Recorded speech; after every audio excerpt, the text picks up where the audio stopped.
Just breaking. The lives of thousands of African migrants in Israel once again in limbo this morning.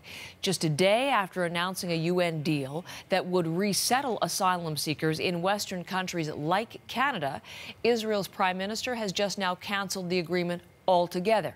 Derek Stoffel is our Middle East correspondent. He's in Tel Aviv with the breaking news. Good morning, Derek.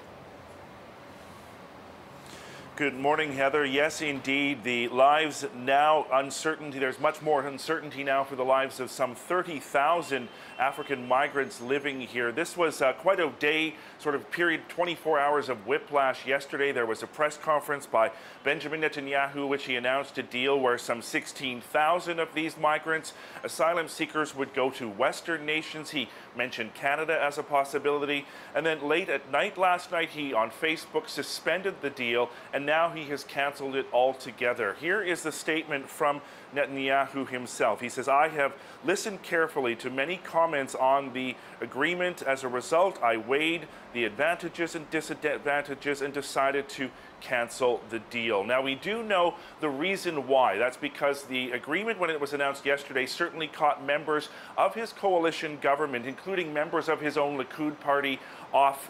They were caught off guard by this, and his education minister said the agreement would allow Israel to become, in his words, an infiltrator's paradise, using the word that many here use for the asylum seekers. And we also know that residents of South Tel Aviv, where a large concentration of the African migrants live, they were very unhappy with this agreement. They simply wanted many of these migrants out of the country, out of their neighborhood, and so they vented their frustration, and today we now see the deal that was reached with the United Nations Refugee Agency. That deal has now been killed, Heather.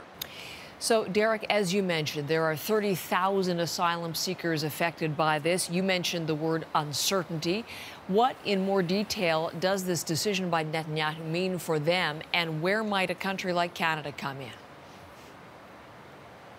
Well, the big thing is what will the government of Israel propose to do next. Already under the plans that were backed by the Supreme Court here, the deportations were supposed to begin in and around this period. So the government will have to decide, will it begin to deport some of these African migrants back to Africa?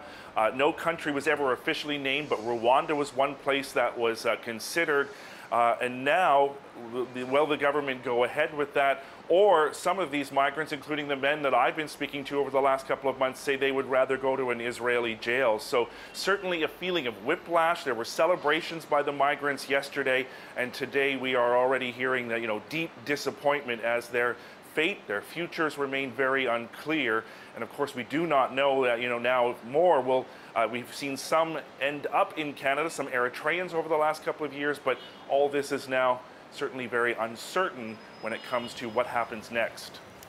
Derek, thank you very much. Derek Stoffel, our Middle East correspondent, he's live in Tel Aviv.